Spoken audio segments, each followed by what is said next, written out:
잘못하면 삼성전자와 SK하이닉스가 문을 닫아버릴 수도 있는 엄청난 위협적인 뉴스입니다. 대한민국 반도체, 인공지능, 미래 산업이 우리의 상상을 초월하는 충격적인 상황에 빠질 수도 있다는 거죠. 자, 그럼 이게 어떤 의미인지 여러분께 쉽게 설명을 드리겠습니다. 제가 오늘 여러분께 드릴 말씀은 SK하이닉스, 삼성전자 정말 큰일 났다, 이런 뉴스를 여러분께 말씀드리려고 합니다. 2026년 새해를 앞두고 엄청난 뉴스가 우리 앞에 다가왔습니다. 자, 그 뉴스가 뭐냐? AI 인공지능 GPU 칩의 세계 절대 강자 엔비디아 젠슨 황, 이 회사가 무려 29조 원, 우리나라 돈으로 29조 원에 달하는 돈을 투자를 해서 GROQ, 그록이라는 회사를 29조 원이라는 엄청난 금액을 들여서 회사를 인수했습니다. 그록 그게 뭔데? 이렇게 생각하시는 분도 계실 것 같은데요. 이 뉴스를 우리가 그냥 쉽게 간과할 수 있는 뉴스가 아닙니다. 잘못하면 삼성전자와 SK하이닉스가 문을 닫아버릴 수도 있는 엄청난 위협적인 뉴스입니다. 대한민국 반도체, 인공지능, 미래 산업이 우리의 상상을 초월하는 충격적인 상황에 빠질 수도 있다는 거죠. 자, 그럼 이게 어떤 의미인지 여러분께 쉽게 설명을 드리겠습니다.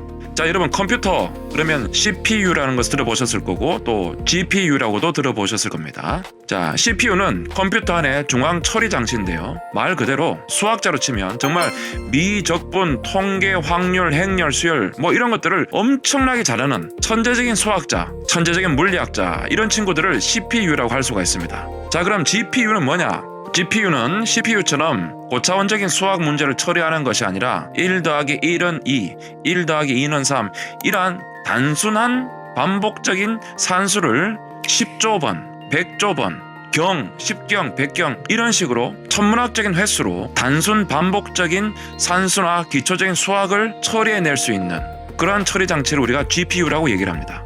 CPU와 GPU를 미슐랭 요리사에 한번 대입을 해볼까요? 자, CPU는 이른바 흑백 요리사, 이런 방송에 나와서 최고의 요리 스킬, 요리 기술을 보여주고 자랑할 수 있는 능력을 가진 셰프들을 CPU라고 볼 수가 있고요. GPU는 양파 썰기, 당근 썰기, 과일 깎기, 채 썰기, 육수 우려내기, 이러한 단순 작업을 반복적으로 무한히 할 수 있는 주방의 보조 역할을 하는 그 정도의 능력만 갖춘 자들이 100만 명, 1000만 명, 1억 명이 모여있다, 이렇게 생각하시면 됩니다.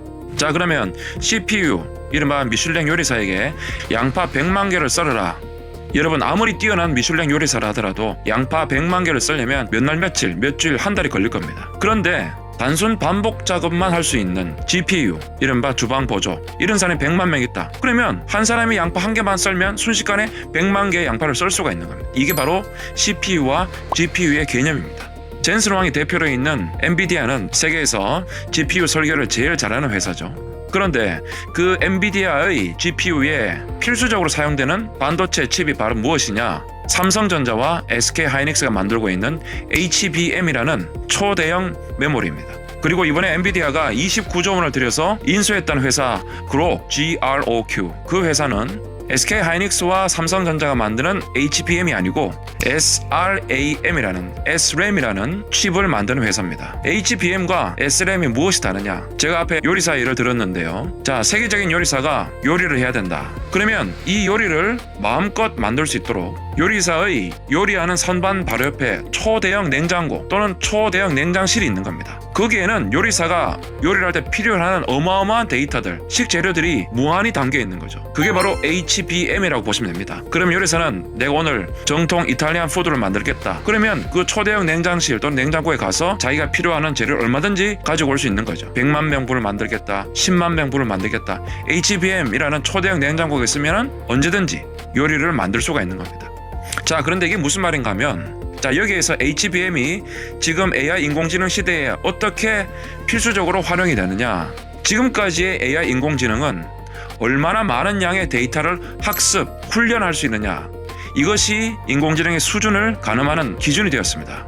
그래서 구글 제미나이, 오픈 AI 챗GPT, AXI 그록, 퍼플렉시티, 안트로픽의 클로우드, 여러 가지 세계적인 인공지능 서비스를 제공하는 회사의 그 성능을 판가름하는 기준이 바로 얼마나 많은 양의 데이터를 학습하고 있느냐, 얼마나 정확한 정보를 가지고 있느냐, 이것이 AI 인공지능 회사를 평가하는 기준이 되었었습니다. 거기에는 HBM이 필수적인 메모리가 되는 거죠. 왜? 천문학적인 데이터를 많이 확보하고 또 그 데이터가 걸림돌 없이 필요할 때마다 그 데이터를 꺼내줄 수 있는, 데이터가 광폭으로 이동할 수 있는 구조를 가지고 있는 게 바로 HBM입니다. 그래서 SK하이닉스와 삼성전자의 HBM이 전 세계적으로 각광을 받고 있는 것입니다. 하지만 이번에 엔비디아가 29조를 들여서 인수한 그록은 SRAM이라는 칩을 만드는 회사입니다. SRAM은 무엇이냐? 미슐랭 셰프가 본인이 필요한 재료를 자기의 요리하는 선반 옆에 있는 초대형 냉장고까지 가지 않고 본인이 요리하는 선반 위에 본인이 필요로 하는 데이터가 이미, 식재료가 이미 다 준비가 되어 있는 겁니다. 그러면 굳이 냉장고 문을 열고 냉장실 문을 열고 안으로 들어가지 않고 거기서 재료를 찾고 재료를 가지고 오는데 시간이 소요가 되지 않는 거죠. 바로 본인의 요리하는 선반 위에 그 재료가 세팅이 되어 있는 겁니다. 그게 바로 SRAM입니다.